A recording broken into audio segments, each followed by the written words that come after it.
Hello and welcome to Conscious TV. My name is Renate McNay and my guest today is Daan van Kampenhout. Hello Daan. Daan is here with us from Netherlands where he lives. He is a shamanic practitioner. He is the founder of Systemic Rituals and he has lots of books out. 8 books which are translated in 10 languages, you 10 said, languages. Right? Wow, that's impressive. I have one book here with me which I read over the last days, which is called The Tears of the Ancestors, and we will talk about it later. But first of all, I would like to, and he has CDs out. And what is shamanism? What is a shamanic practitioner? Shamanism is I would say it's the art of communicating. That the essence of shamanic work is to communicate between one soul and the other. And the traditional shamanic traditions, the cultures that use shamanism are nomadic cultures in Siberia, in the Arctic region, in North America. And people have learned to communicate with spirits that are in trees, in rocks, in the water, in the river, with the souls of people, in dreams, in trance work, and all of that in order to find information that will help to bring back balance if that's lost, or to improve the quality of life and the communication between different people. So it's you would say it's the art of communicating with nature.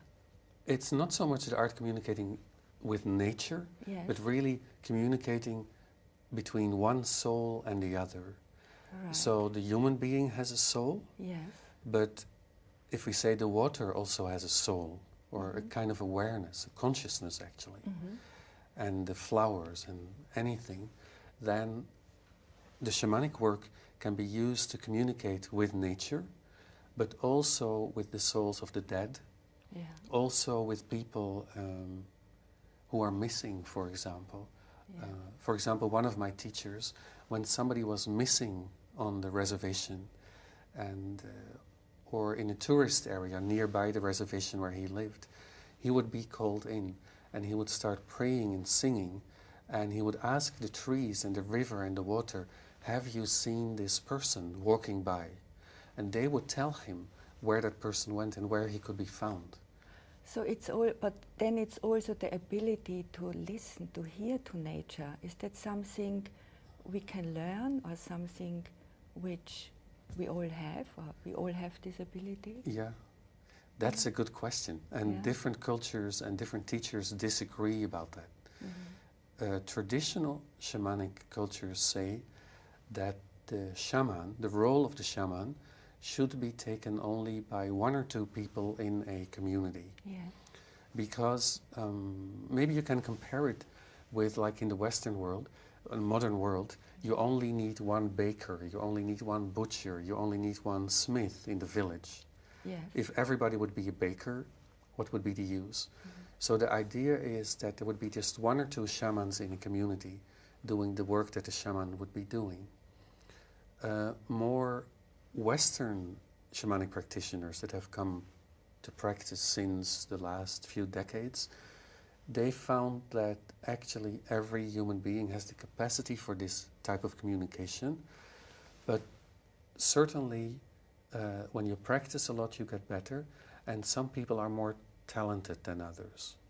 Maybe you could compare that with playing music. Yeah. Everybody can learn to play some piano or guitar, and some are just good at it. Reading your biography, or what you sent me, I had the feeling that shamanism was finding you, then the opposite. Is that right? That's certainly how did it start? Yeah, that's certainly a more traditional way for it to come. Yes. In my case, the most clear moment that I can point out where the shamanic work started was I had been in India and I was just 18 years old, and I got a lot of parasites and illnesses there, And finally I got malaria. And actually I got my first malaria attack on the flight back to the Netherlands. And after a few days I was basically nearly dead. I was really close to dying. Yeah. And then... Were you aware of that? Not or anymore. Were you not anymore, because unconscious? malaria gives you very high fever and then very low temperature. Yeah. So you bounce up and down between way too high and way too cold, and you lose your sense of physicality. Yeah. And the pain threshold, at some point, it just got numb. You don't feel the pain anymore. So by then I was basically gone already. And luckily my mother came to visit and she said something's really wrong, and she took my temperature. And it was way too high. I was taken with an ambulance to the hospital and just barely survived, actually. And very soon after I had recovered, I started having dreams in which I would change into an animal. And I'd never dreamt that before. And then I would perceive the world as the animal would do. So my senses would be different. I would smell much more. I would see different. I would feel different. I would move different. And beside these dreams, I also started to get visits from one old man in some kind of leather coat with some weird hangers on it. I'd never seen it, at least not seen it consciously. How did you feel about that? Quite normal. I'd always had a very active dream life. Yeah. And dreams already were by then a source of guidance for me. So that in itself didn't surprise me, just another development in the dreaming. But when this little old guy came in several times and taught me several things and talked with me, and that was interesting. I didn't have such dream guides on a regular basis up till then. And what did he guide you into, or what did he tell you? Do you remember? I remember that he would come in and look at me and start singing for me. Yeah. And the singing would have an effect on certain parts of my energy, my body. Yeah. And then he would sometimes invite me to sing with him, so that I would learn this melody. And actually then I started to learn melodies in my dreams, which has lasted till this day, 30 years later. And by now I have hundreds of melodies recorded that I learned in my dreams. So it was really a teaching situation.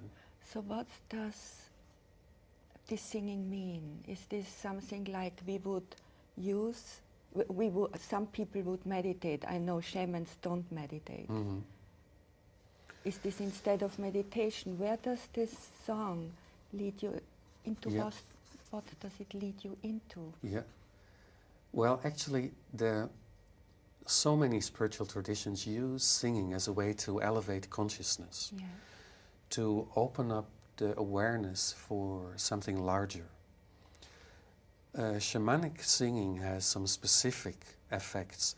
It can work with the energies in the body to readjust them, to open up energetic centers, to move energy.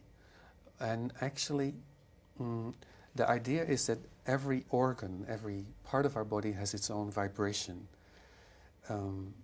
And sometimes the liver may sound off tune in relation to the rest of the body. And are you able to hear that? Sometimes. Okay. Yeah, sometimes. But I have to get myself into a dream state or a trance state. And then the perception changes slightly. And then these things can be heard or seen in color variations. Some people could feel it kinesthetically, that a place would be colder or way too hot. There's different ways in which you can perceive that. Right. But the shamans work a lot with the sound in combination with vision. And also the singing, imagine it like this, that I'm sitting here and I'm sleeping. And my soul is out there in the dream world. A part of me is traveling in the dream world. And I encounter a spirit, an entity, an awareness that has a gift for me, a healing gift. And if this spirit would teach me a little melody that resonates with the energy of this spirit. Let's say it's like a key or telephone code, actually. Yeah. And if I wake up from the dream, I come back, I wake up, and I sing this melody, then I bring this connection with the spirit world in my physical body, in my physical awareness. And I can contact this healing power. And that's how almost all shamanic melodies that you will hear in a ceremony like the Sweat Lodge or the Sun Dance or a healing ceremony from other shamanic traditions, almost all these songs are found in dreams or in visions. And they're considered codes that you use to activate very specific healing powers that are necessary for this client or this illness or this community or this situation. Mm-hmm. So it's a way to activate a whole field of healing. And in that way, the singing does have an effect of opening the awareness. And some songs are actually there to unite people in their awareness, to give them a sense of community and shared experience. But many shamanic songs have, aside that, the function to call in healing powers, to activate them, and to let them know they're wanted and welcome and necessary. So can I ask you to do a very short melody for us? I could do that. Yeah? Just, okay, so I would encourage everybody to close their eyes and maybe we receive some healing. I sing just very briefly with it, just a taste of how it sounds.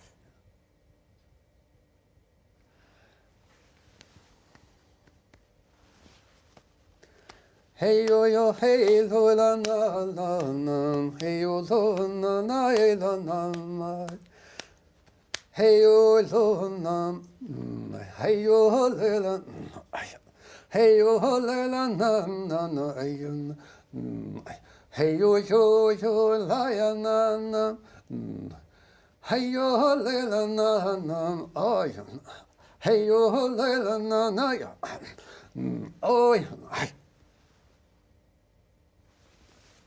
Beautiful. You know, I really could feel that.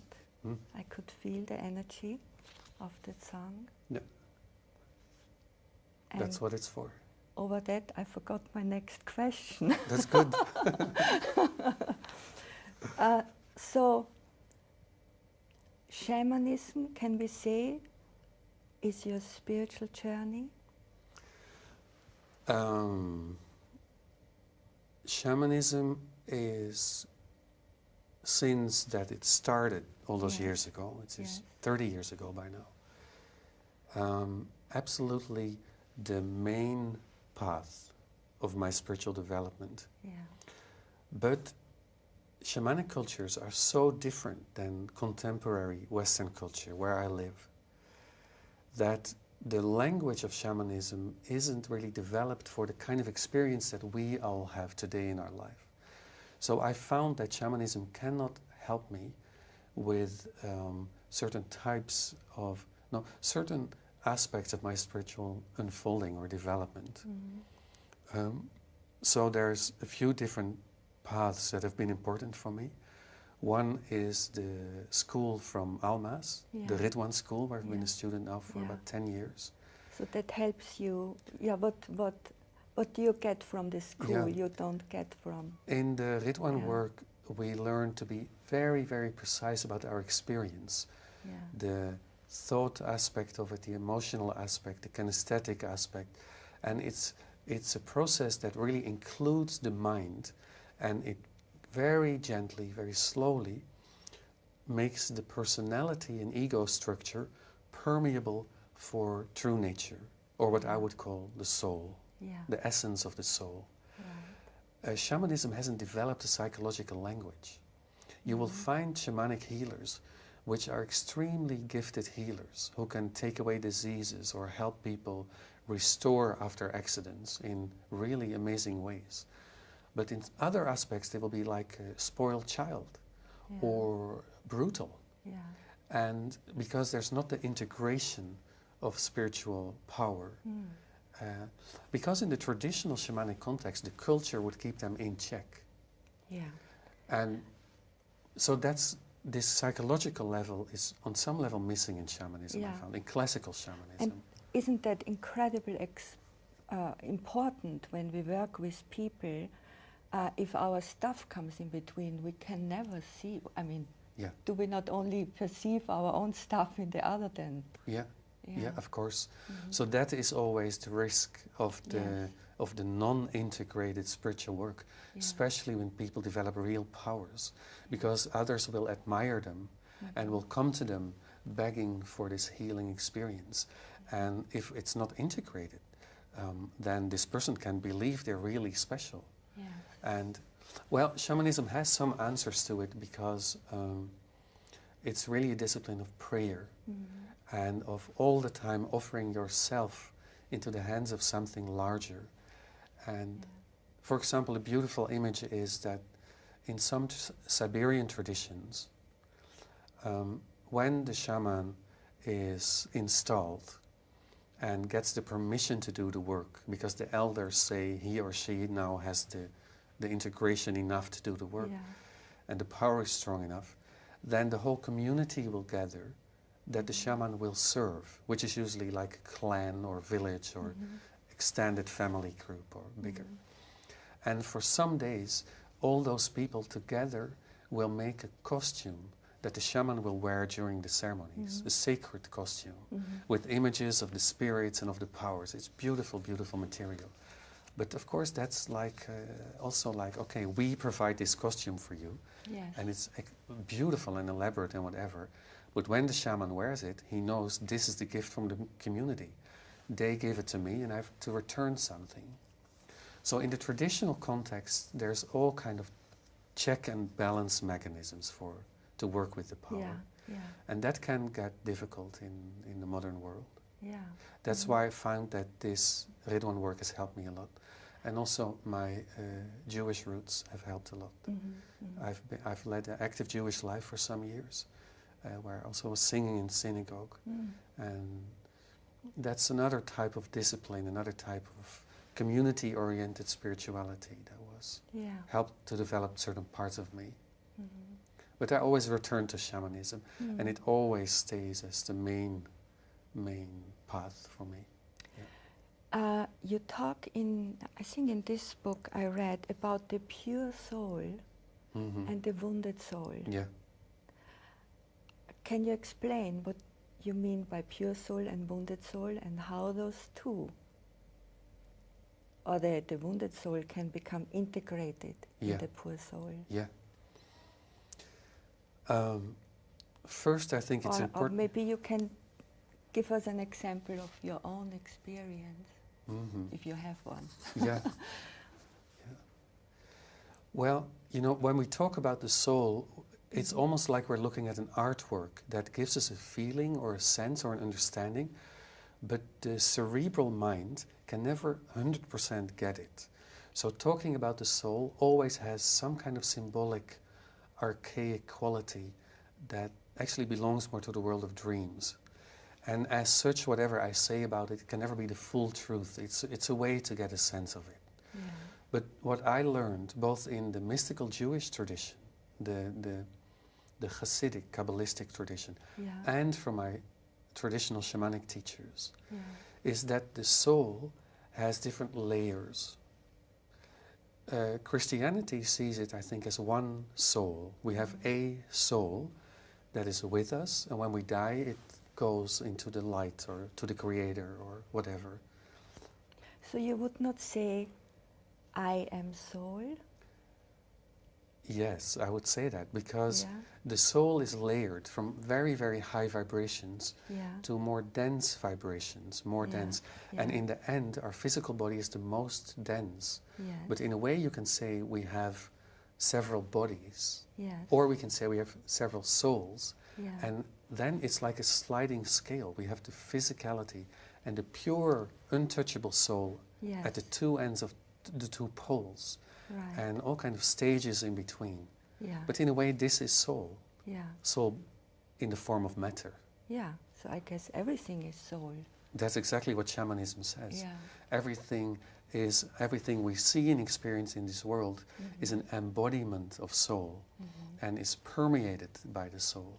Yeah. And illnesses and imbalances come when our lifestyle or disease or accident makes us hard and dense, and the physical structure cannot be permeated by the soul, so it cannot do its work anymore. You know, I like the expression Hamid. I mean, I'm in the same school as you, in the Ridwan school, and Hamid said one time, the soul is God's dress. Through the soul, God becomes visible. Yeah, that's and a I beautiful like image. Yeah. Yeah. So it's the unseen part and the seen part of true nature of God. Yeah, there's all these wonderful images that we can use to understand a little bit more about it. Yeah. So the shaman, or you work when you do, I think you work all over the world and you work in big groups, and so you work with the wounded soul, and through this work on the wounded soul, it becomes more and more integrated into the universal soul or into true nature. Well, let's say the soul can be wounded in a variety of ways. Yeah. One of the ways that you can speak of a wound of the soul is that parts of our soul can actually split off and go somewhere else. And that is a very shamanic concept. Yes. Maybe a modern psychologist would speak about dissociation. Yeah. Like we do not feel a part of ourselves anymore. We compartmentalize. Through traumas. Or split off through trauma. In shamanism, they say the soul literally goes away from us through boredom, or through suffering or illness or a sudden accident or trauma. And the work of the classical shamanic check-up, I would say, of the system would be to connect to the various soul layers and to see which ones are fully there. Because you find that some soul layers or bodies or souls, you know, you can call them as you want, they're always in the body or very close. They can't move very far. They can just shift a little bit. Other parts of us can really go somewhere else. And I can give you an example that comes to mind. I was working in a group, I think it was in Switzerland years ago. And there was a woman, and she was a model actually. And she had trouble with her eyes. So her vision was kind of a little bit blurred, and she was worried about it. And as I prayed for her, often I pray before I work with a client to ask guidance. Is it okay to work with a client? In what way should I work? And my image was I should do a calling back of a soul part. So we asked one person of the group to represent her soul part. So that brings us into your constellation work. We can go back to that if I can finish this example, and then we can move with that. So the client, I call the lady the client now, she chose one person to be her soul part. And we put that about 5 meters away from her. And we put the lady herself facing this soul part. And I was singing in the back of this client. Hey yo yo la la la la, hey yo yo la la la la, hey yo la la la la la, hi. Not so hard, but that song goes in her body and changes something there. And I said, send the song through your heart to your soul part, and you add your prayer to it. Tell your soul you want it to be close to you. Tell your soul you need it with you. Tell your soul that whatever made it go away, that was years in the past, and you've become more wise and more experienced, you can take better care of it now in the life you're leading now. So she was praying like that. And you could see the person representing the soul, sort of like, she was standing with her eyes closed, and she starts to orient herself to the song. And I said to the soul part, if you want, follow the movement. And the soul slowly wandered closer and closer. And in the end, they embraced each other. And I said to the soul, imagine you are a cube of sugar melting in warm coffee. And I said to the client, you are the coffee and you take in the sugar. And that they understood it immediately, what that means. And they merged in each other, very gently and beautifully. I sang a little bit for them. And then this soul part was integrated. Yeah. And I said, continue to meditate with that a few days. Actually take a beautiful piece of chocolate, like a nice haute couture bonbon or something, and pray with it and say, you are my soul. Yeah. And I want you back and I want you in me. And then deliciously eat this chocolate and imagine your soul is coming in you with this sensuous, pleasurable experience of eating this favorite chocolate. Yeah. And you know, it can be as simple as that. These images everybody understands. And she did that. And then 2 weeks later I got a letter from her. And she said, I'm thankful to you and a bit frustrated because she said, I really feel better. I can see the colors more sharp. My presence is more clear. She could feel she's more complete, more crisp, more there. Yeah. But she said, the eye that was troubling me was already for years a little bit smaller than the other eye. Yeah. And we just had a photo shoot. Part of a photo shoot we did before the session with you. And a few days after your work, this eye that was smaller opened up more. Right. And so it literally, she could see more of the world and see the colors better. And she said, we had to do all those photos again because it didn't match the first ones with the last ones. Yeah, yeah. And so she said, that frustrates me a little bit. But Yes. anyway, thank you. That was a good, Great. good Yeah. a simple way Yeah. to... Sometimes it's a bit more complex because you have to work with the reason why did the soul go. Yeah. Yeah. And then you have to do work with trauma and address history in some ways. But in this case, that wasn't needed. So you just touched on something else you're doing, or founded. You founded the systemic rituals, which, how those two are linked and linked. It comes through the Bert Hellinger constellation. Yeah. I was teaching shamanic work for quite some years. And I think I'd been leading year trainings already for about 10 years. And I felt something was lacking. As if some people who came to the shamanic work were very willing and able to go to the spirit world, have wonderful dreams, but they would not see their family anymore. So at some point it felt strange. Communicate and pray for all the world, but to hate your mother and your sister and don't speak to them. Something felt... I started to notice this imbalance. And although in some cases it may be okay that you don't speak to your brother, but it seemed to me like a pattern, like as if some people wanted to avoid some stuff. And so I was thinking about that.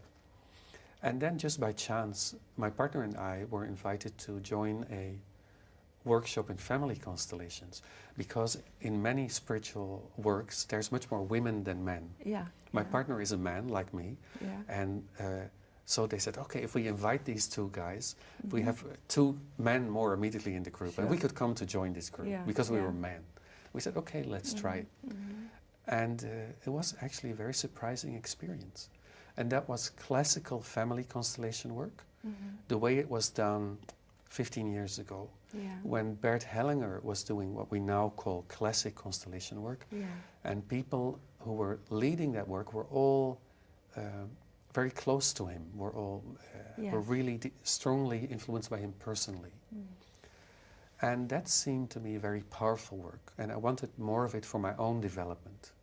Can I tell you my own story with that? Please. A short story, which was incredible, amazing actually. My mother was 90 and she couldn't die. She was given up by doctors 20 years ago. Her body was deteriorating and she just could not die. And one day, a friend of mine, she is into constellation work. I call her in Germany and say, Ilona, why can't my mother die from your perspective? And she said, well, who was the stronger of you two? I said, well, I know I always had to take care, I always had to do things for her, look after her. She said, she's standing in the wrong place. She's standing in front of you, but she should stand behind you as your mother. So she said, tonight in your meditation, put your mother behind you visually and say, Mother, this is your place. I am your child. You are my mother. I did that around 11 o'clock at night before I went to bed. At 5 o'clock in the morning, I received the call that my mother died. It's a touching story. Yeah. Yeah. It's a beautiful example of the power that was there in this phase of the constellation work, where there was a very clear understanding about what Bert Hellinger called the orders of love, about seniority in relationships, who stands in which position, so that everybody can relax and feel really, this is where I belong, where I should be. Yes. Yeah. And so with simple interventions like that, people have been healed from diseases, have found balance. Amazing work was possible. When the problem was indeed systemic, then a systemic solution could be offered, and powerful things like that could happen. Certainly. So, is there a link between shamanism and the constellation work? That was my question immediately, because I could see that in constellations they work with place a lot. This is the right place, this is the wrong place. So the theme of displacement and restoring order through the right placement is a shamanic concept, or is a concept used in shamanic healing too. The displacement of energy. Part of me can be in you. The soul of a dead person who doesn't know they're dead can be resting on my shoulder, and I can think those thoughts are my thoughts, and I don't understand where these tendencies come from. That's all shamanic work, working with place and restoring everybody to their right place. So I started thinking about that, and then I started writing letters to Bert Hellinger, the founder of this type of constellation work. And he was at that time not yet well known. He had just started to go to America once or twice. He'd been in London once or twice, and he was just opening up for the English world through the help of Hunter Beaumont, who was one of the people who facilitated that. And so me and my partner started to go to these groups, because the groups in other countries were very small, and it was possible to have a personal relationship with Bert at that time. And at least in the other countries. In Germany he was very big already.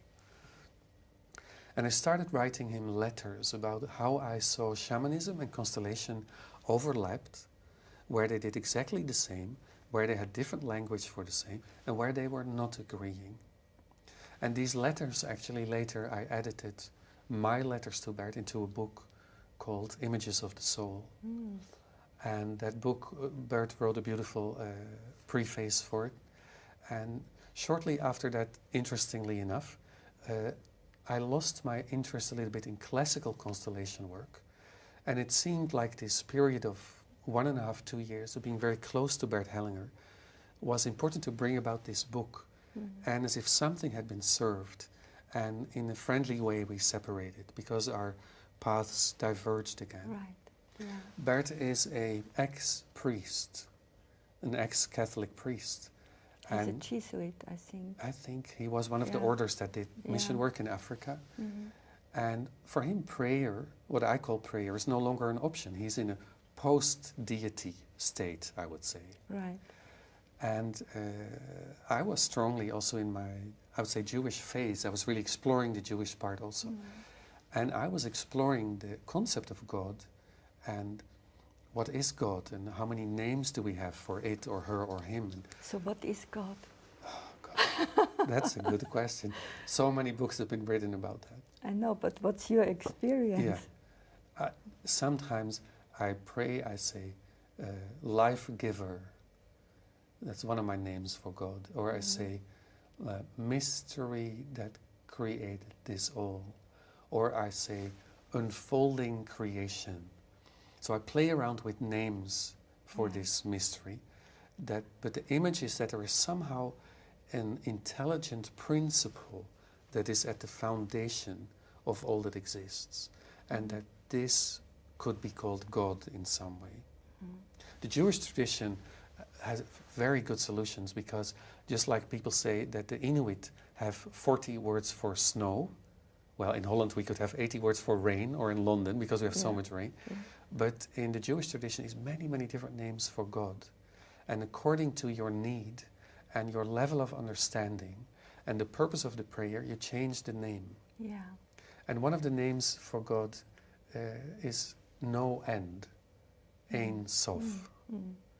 And another name is Adonai, my Lord. That's a much more directive energy. Yeah. But the Ein Sof is an endless unfolding that we can never comprehend.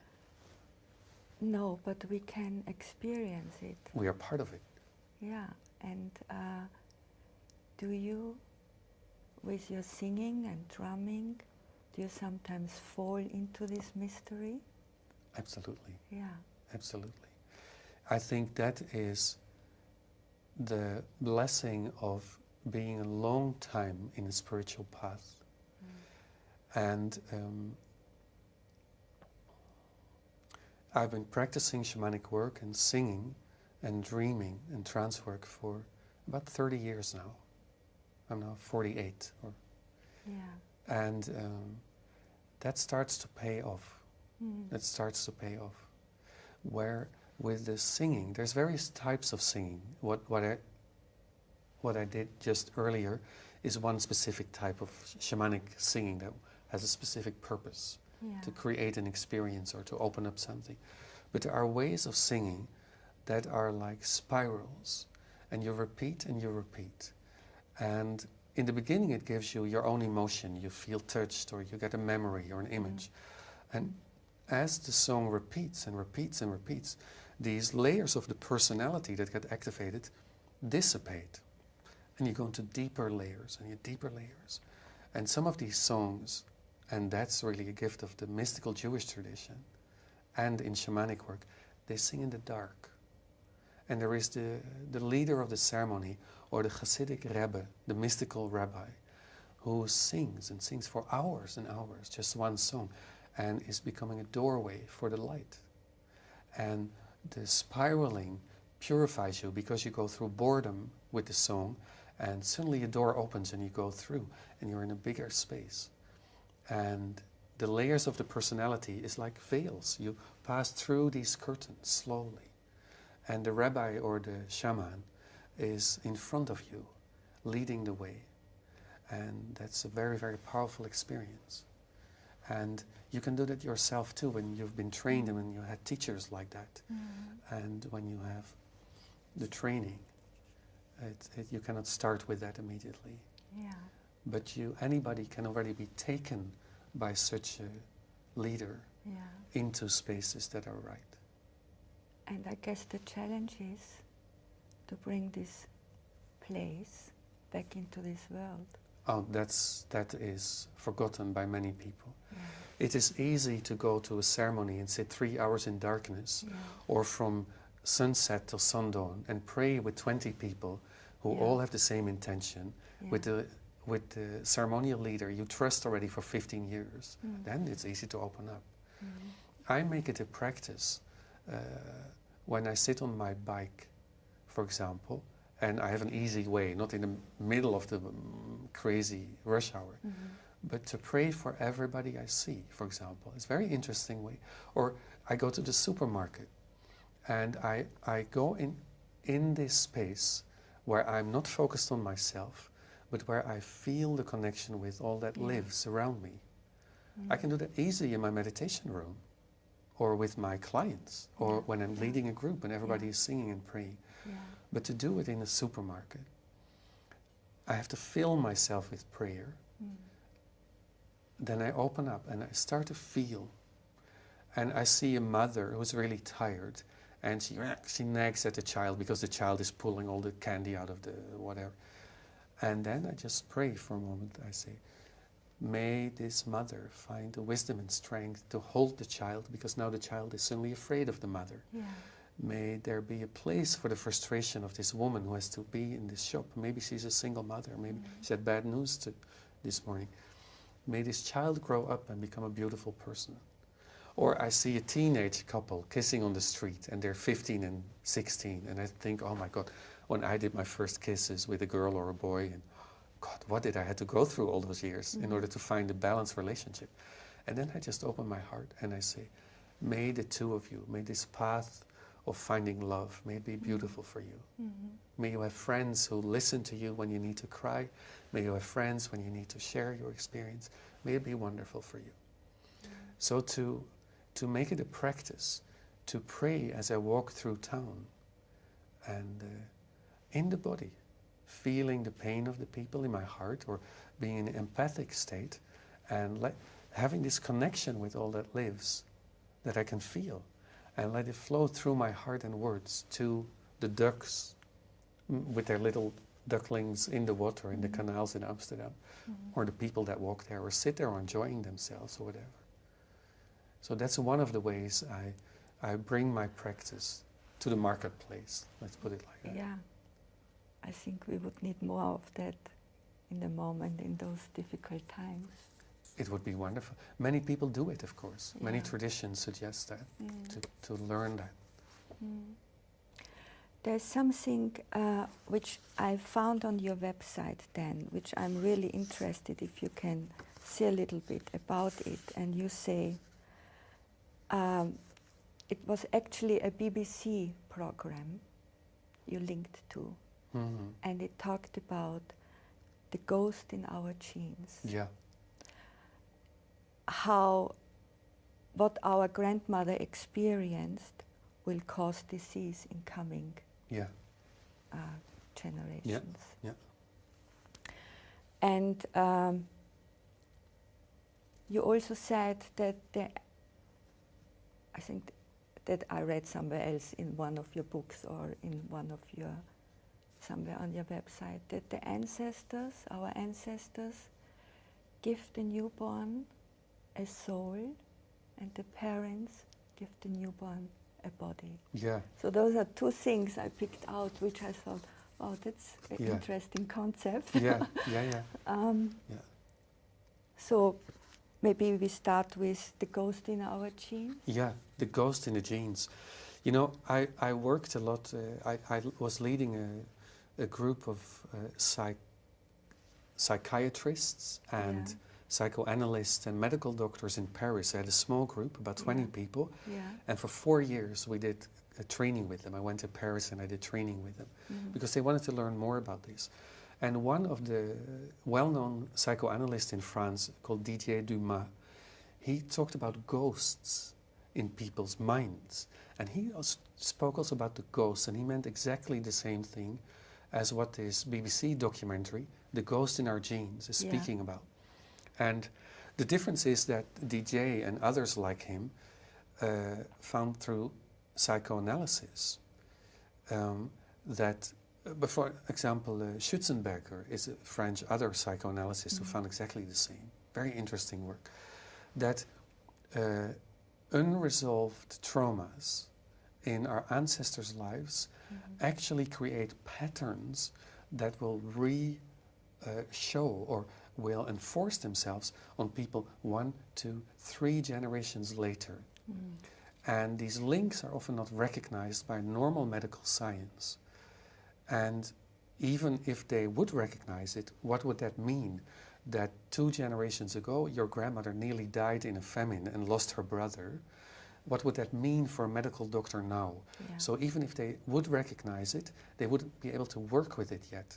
But this documentary on the BBC is so wonderful because it is the first time hard scientific proof that this is really true, that traumatic, extended trauma of people will have an effect on the health of people 2, 3 generations later. That's, I think, the gift of that documentary, that it takes it out of the room of speculation, but offers the first proof of it scientifically, hard scientific Western proof. That's why I linked to that movie on my website. Well, it shows also how we are all connected. Absolutely. And how trauma is searching for healing. So it has to, I mean, It has to come out. And that is one of the reasons why in any Tibetan practice, for example, before they practice, they will dedicate the practice. They will say, we dedicate our practice today to the health of the animals that are suffering today in the animal shops, or to the father of one of our people here who's dying, or to the well-being of all that lives. That is to things that make us feel well and whole, to connect them to something that is suffering. And there will be a blessing going from our wholeness to this place of lack. Right. So let's say I am aware that there was trauma in my grandmother's life. Yeah. So I can bring healing to myself and to this trauma by directing my energy to it and pray for that. Is that what you say? The work I do how is... does the healing work? Yeah. Imagine that this is one thing I did for a woman, young woman who came to a group, and she had some kind of asthmatic, limited breathing, and she was worried about it because it started to hinder her a little bit more than before. And that was a big group of people. We had about 40, 50 people in the group. And I said to her, imagine that I put her in the group room, in the center, and we were all sitting around. And I said, pray that whatever influence from the ancestor field that is having a negative effect on your health, that we need to know about and that we can handle today, that we are able to deal with, will make itself known in your soul. I speak like that. It's a little poetic language. I will sing, and it's like a dream induction, like a hypnotic induction in a way. But it brings people in a certain space of possibility to start visualizing and seeing. And she was standing there, and I was praying and singing. And she said, there's a man there, and there's two girls, and I see a woman there, and there's somebody, I don't know if it's a man or a woman. And we would ask a representative, somebody from the group, to stand in that place. In the end, we had 8 or 9 people standing there in the group room that, according to the hypnotic induction or the prayer, were somehow related to her asthma. And then the only thing we did was I said to the group, and they'd been trained to do that by then, I said, you are all healers now. That doesn't mean you have to be anything else than what you are, but how you are, what you are, is a healer. So whenever somebody who stands in the ritual calls you, go there and trust that you are enough, and your presence is only what's needed. You don't need to do anything unless to be there with them and to connect. And then I said to the people in the constellation, the 9 people, whenever you feel a symptom that's not comfortable, call a healer out of the circle. If your heart hurts, say, put your hand on my heart and just pray for the pain in my heart. If you have weak knees, ask 2 people to hold your knees and add their strength, make your knees strong. So there were these 9 people, and symptoms started to develop. 1 or 2 were wailing after some time, crying, deep, deep grief. 1 or 2 felt they were burning, like children burning in a house, and they were in pain and panicking. And we asked the healer for them, and then the intervention was, take me out of the place of pain to a place of rest. That's what we did. And the client was standing there, and her breathing deepened as we worked. And it slowed down, and it deepened. And in the end, her breathing was unimaginable. She breathed so slow and so deep, and you could see her chest very, very gently, powerfully expand and expand and expand and expand. And then it would go very gracefully back. And she breathed and breathed, and she took in the air, and she just stood there. And I said, you just pray for the people there, pray for yourself, just go with the melody, with the prayer. And she just freed up her breathing. But it happened as the symptoms released in the ancestor field, her breathing released. Yeah. It was very literal.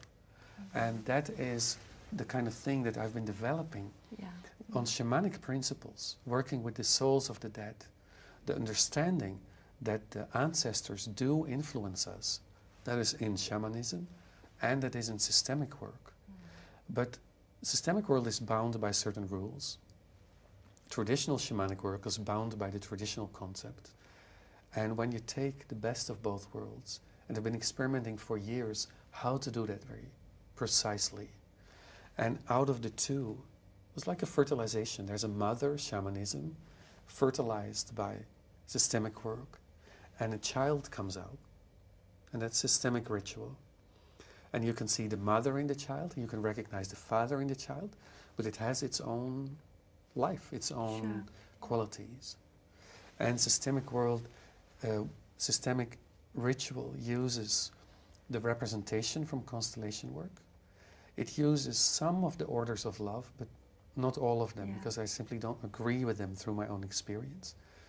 And shamanism has different orders of love. It's different, based on different paradigms. And I take the singing and praying from shamanism, the concepts of the soul from shamanic work, the Western way of speaking, so beautifully developed also by Bert Hellinger, the use of the sentences, which also comes from script analysis, actually, transactional analysis. They used also sentences to release contracts. Like what you said with your mother. Mother, you stand behind me, I stand in front of you. You are my mother, I am your child. That's the release of a script. And Hellinger took that from script analysis and developed it further in a beautiful way. So these elements combined, trance work, conscious use of trance through singing, calling in spirits, healing powers, working with dream images, the ritualized movement from place to place, the displaced energies are returned to where they need to be.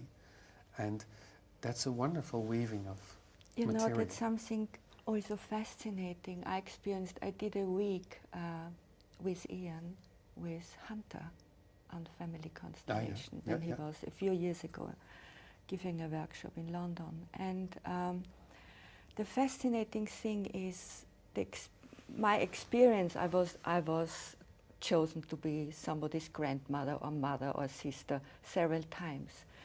And you enter the field, you go into this circle, and you become this person. It's amazing, huh? It's amazing. And you start feeling the pain, you start crying, you start releasing. We are not as separated as we think we are. Of course. And the constellation work, when it's done in a good way, and any work can be done in a good way and in a less good way, but when there is an experienced constellation leader who can work with that in a respectful way, it's a very powerful, spiritual, transforming experience to feel like that you really know. On the most basic level, you have people come into a constellation, stand as somebody's grandfather and say, my right leg is missing. I simply don't feel I have a right leg. And then the client will say, yes, my grandfather lost his leg in the war. But nobody knew that consciously. But the client, who's the representative, experiences that kinesthetically, has this information available. So that means the space is full of information. Absolutely. We just have to tap in, or is this information constantly looking for a release through us? That's a good question. Well, I'm sorry, Dan, but we have to finish. I would say that sometimes this unresolved, when there is pressure around it, it will find it, then it's still moving, it's finding balance. So there is a search for equilibrium there in the ancestor field, in the world around us. So certainly the energies move, and we can experience that, and hopefully contribute to balancing it. Well, it was certainly fascinating talking to you, Dan. It was nice. And I realized we only touched on certain things. There's so much more I would have loved to explore with you. So I just show your book again, The Tears of the Ancestor, which is a very wonderful book in many ways, fascinating. And after this interview, then we'll do a singing meditation for us, a healing meditation, a shamanic singing meditation, maybe that's the better word. And if you like that, he has a CD out with some of his healing songs. Well, thank you for being with us, coming all the way from Amsterdam. Thank you for the invitation. It's been a pleasure to be here. And thank you for watching Conscious TV. Bye-bye.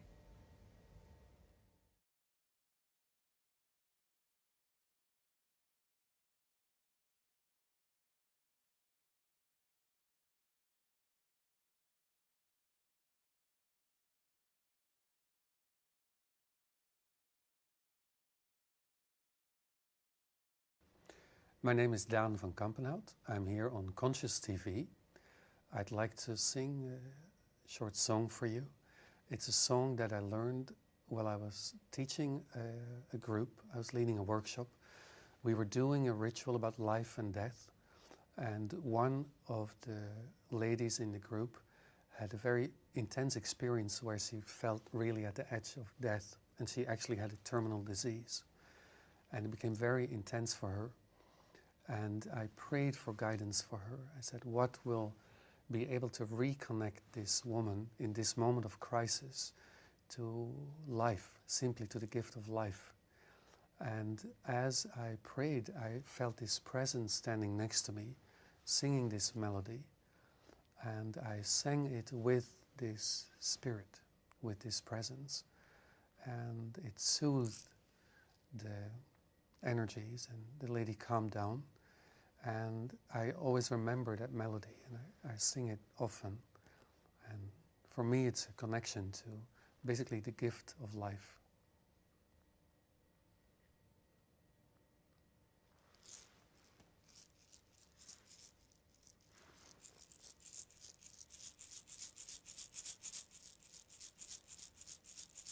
Hey yo yo yo yo, alai lo lo lo. Oh yo yai lo lo lo lo. Ay ay ay, alai lo lo lo. Oh yo yai lo lo lo lo. Hey ay lai lo lo. Ay ay lo lo. Hey yo yo lo lo lo. Ay ay lai lo lo. Ay ay lo lo, oh yo ay lo lo lo lo, ay ay ay, alay lo lo, oh yo ay lo lo lo lo, ay ay ay lay lo lo, oh yo ay lay lo lo. Ay ay lai lo lo, ay ay lo lo, oh yo ay lo lo lo lo. Hey ay lai lo lo, ay lo lo, oh yo ay lai lo lo lo. Ay ay ay lo, ay lo lo. Hey yo yo la lo lo lo, ay ay la lo lo, oh yo yo la lo, ay ay la lo, ay ay lo, oh yo yo lo.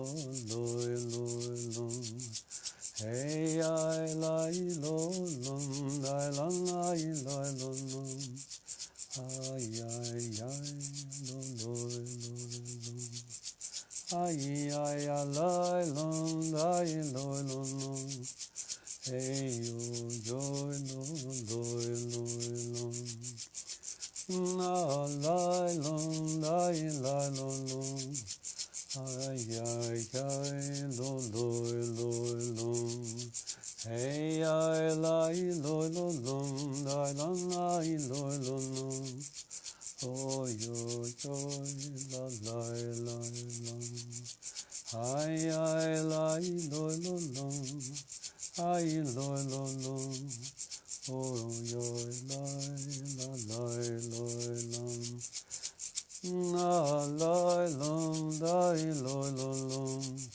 Hey, oi, loi, la, lai, lai, lom. No, loi, lom, lai, loi, lom, lom. Hey, oi, la, lai, lom. Ai, ai, lai, loi, loi, lom. Ai, loi, loi, lom.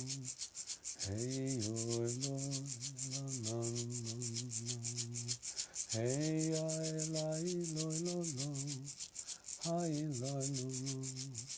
Oi, oi, oi, ai, lai, lom.